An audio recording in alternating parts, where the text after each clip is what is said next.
अब बात करते हैं केडियानॉमिक्स के फाउंडर सुशील केडिया से, और उनसे बात करते हैं मार्केट को लेकर उनका क्या व्यू बन रहा है।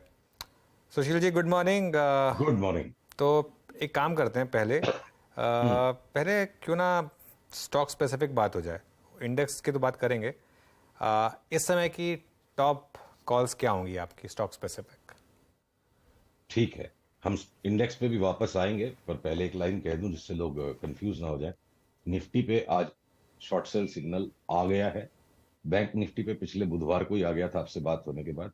फिर भी ये इंडेक्स जो है ना, ये छाछ है, और मक्खन जो है वो स्टॉक्स है। जैसे आज भी देखिए सेंट्रल बैंक ऊपर उड़ता जा रहा है, और हमने लास्ट 2-3 दिन में उसको बाई किया, और हम और बाई करेंगे जैसे ही मौका मिलेगा। तो जो भी हमने स्टॉक स्पेसिफिक कॉल्स आपको दिए, उनका इंडेक्स से लगभग ज्यादा कुछ लेना देना नहीं है। अब अगर सिम्फनी हमारा एक नया 5 बैगर मूव ब्रेकआउट, सिम्फनी कह रहा हूं आपको, सॉरी, सारेगामा, एकदम म्यूजिकल चार्ट है ये, जो टेक्स्ट बुकिश चार्ट किसी नए टेक्निकल एनालिस्ट को सीखने मिले। आप देखिए इन दो लकीरों के बीच में परफेक्ट ट्रायंगल पैटर्न बन रहा है, और ये इतना बड़ा मूवर है ये स्टॉक कि इसको लॉग स्केल चार्ट पे देखे बिना पूरा पर्सपेक्टिव ही क्लियर नहीं होगा। तो अब आप ये देखो कि 17.5 रुपए से 2020 में ये स्टॉक अगर 538 तक चला गया, और उसके बाद भी ये ट्रायंगल बना के ब्रेकआउट कर रहा है, तो हमने शिष्टाचार हेतु की कंजर्वेटिव बात करते हैं, एक बार अपने निवेशकों को 750-800 तक की सलाह दी है। साथ में ये कहेंगे कि 750-800 पर रिवैल्यूएट करेंगे कि ये 350 वाला स्टॉक कहीं 1500-1600 तो नहीं जा रहा है। और साथ में ये भी कहा है कि 1500-1600 पे भी बेच देना पहले से निश्चित नहीं, और भी बढ़ सकता है। तो कल को आपके ये यूट्यूब या एप्पल को या नेटफ्लिक्स को, जिनको भी, अमेजन को कंटेंट लेने के लिए इंडिया में जो गाने हम सुनते हैं, वो किसके पास है? सारेगामा के पास है। तो अनहोना पैसा बरस सकता है इस कंपनी पे। सिर्फ एक बार sharp drop in profits last 1 साल में जो आया, उसमें भी स्टॉक ने इतना ही हम्बल करेक्शन दिया। तो इसका निफ्टी से कोई लेना देना नहीं है। निफ्टी का 15% करेक्शन उतने दिनों में, तो जब तक वो करेक्शन पूरा होगा सारेगामा 50% भी बढ़ सकता है। तो दुनिया भर के स्टॉक्स अभी भी हैं। अब जैसे पिछले साल के जो थोड़े रंगीन से लगने वाले आईपीओज में जो धुलाई हो गई निवेशकों की, अब उनमें भी बॉटम बनने लग गया स्टॉक्स में। तो उनका निफ्टी से कोई मतलब नहीं, जब निफ्टी बढ़ रही थी वो गिरे जा रहे थे। तो आप अगर आरबीए एशिया फूड्स को आप देखो, ये रेस्टोरेंट ब्रांड्स एशिया लिमिटेड, तो इसने एक अच्छा खासा ब्रेकआउट दे दिया इस डिक्लाइन में से, और हमें लगता है वापस 210 हो जाएगा। या आप इस मैप माई इंडिया की चार्ट को देखो, ये वापस मुझे डबल होता लग रहा है। तो मैं इसके लिए निफ्टी के फेरे में पड़ के ये मुनाफे की पोजीशंस को नहीं छोड़ूंगा। ठीक है, ये ब्रेकआउट हो गया मैप माई इंडिया में, कोई भी पुल बैक इसमें आता है, बाई है 1900 तक, 2000 तक कुछ भी जा सकता है। आप सीक्वेंट के जैसे स्टॉक को देखिए यहां पर, ये ये जो आज इस रेजिस्टेंस लाइन पे वीकली चार्ट है, मैं आपको डेली पे बताता हूं। अगर अगर ये आज 84 का ब्रेकआउट दे देता है, 83.5 का, तो हम निफ्टी के फेरे में पड़ के इसके इंतजार नहीं करेंगे लेने का। 5 बैगर स्टॉक है, और अगर ये मार्केट करेक्शन में कोई कारण से नीचे 64 तक आ गया, तो या तो हम तब लेंगे या 84 के ऊपर लेंगे। तो निफ्टी, बैंक निफ्टी का जो करेक्शन है वो करेक्शन है लार्ज कैप्स का, कि मार्केट बहुत डरते डरते ऊपर आया, तो बिल्कुल क्वालिटी पे फोकस हो गया। अब ये जो मुनाफे की दारू, अगर हम इसे कहें, जो मुनाफे का नशा है बाजार में, जो मुनाफा बना है, ये सारे छोटे स्टॉक्स में फैलता जा रहा है, और लार्ज कैप्स करेक्शन करेंगे। तो मैं ये लार्ज कैप्स के करेक्शन में अपनी निवेश की पोजीशंस को नहीं छोड़ सकता।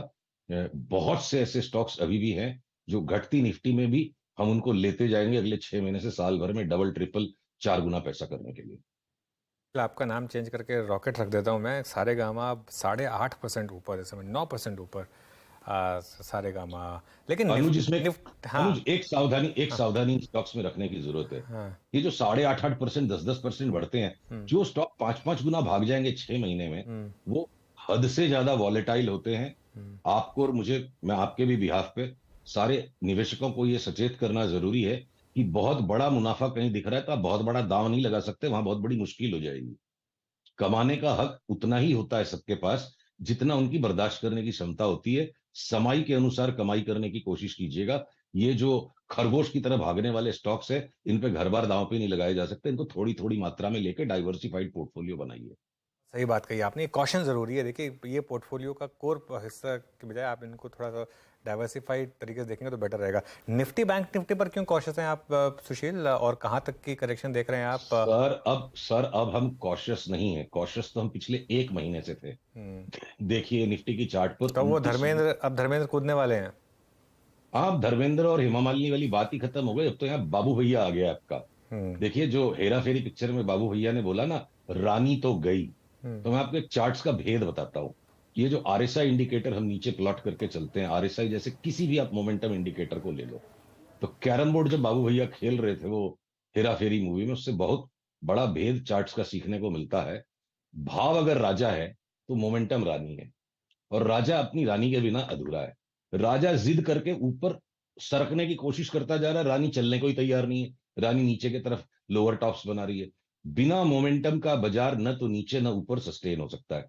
तो जब यहां मोमेंटम खत्म हो गया, हमने हमने निफ्टी और बैंक निफ्टी को इस कैटेगरी में डाल दिया कि बिल्कुल धीरज के साथ इंतजार करेंगे और उस दिन बेचेंगे जिस दिन इसमें सिग्नल आएगा।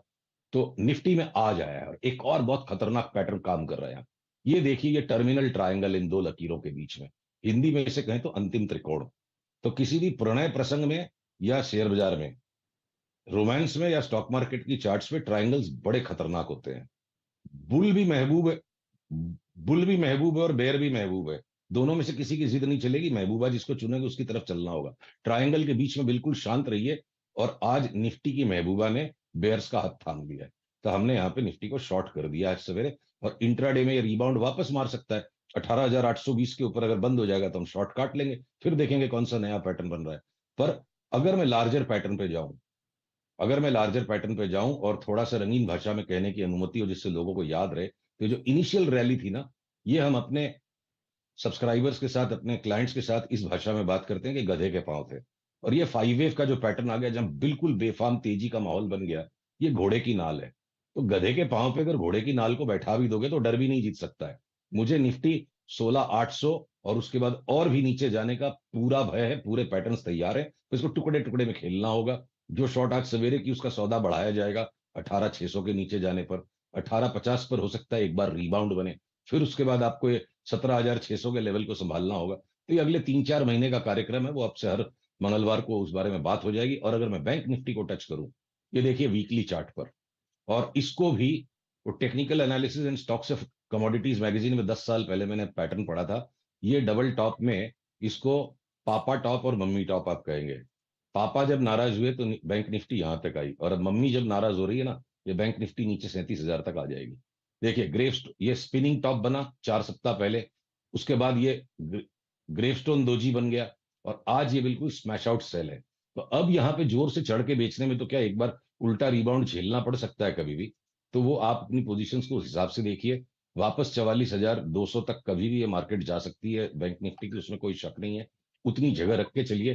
पर बैंक निफ्टी में एक भी स्टॉक अब नहीं बचा है जो शॉर्ट सेल के योग्य नहीं है। एचडीएफसी, कोटक ऑलरेडी लुढ़क चुके थे। जो भी थोड़ी सी मस्ती एक्सिस बैंक और इंडसइंड कर रहे थे, उनमें स्ट्रॉन्ग सेल सिग्नल आ गया। एसबीआई ऑलरेडी लुढ़का पड़ा है, आईसीआईसीआई लुढ़क गया। बैंक निफ्टी को बचाएगा कौन?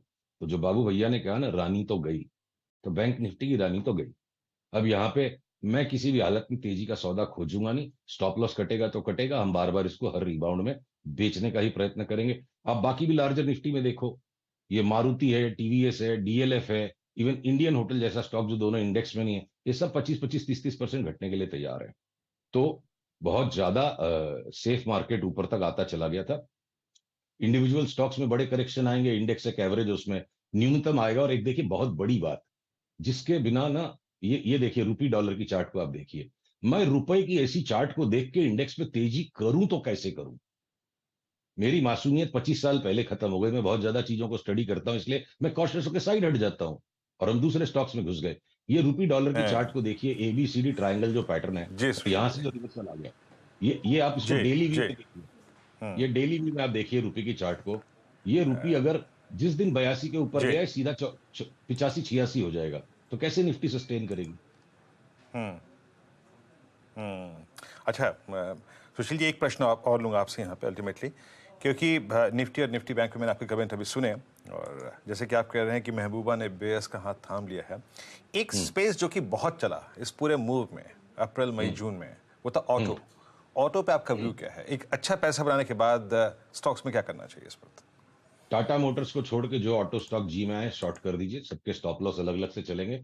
एक टाटा मोटर्स में अभी भी एक नया हाई बनाने की जगह बची है थोड़े करेक्शन के बाद।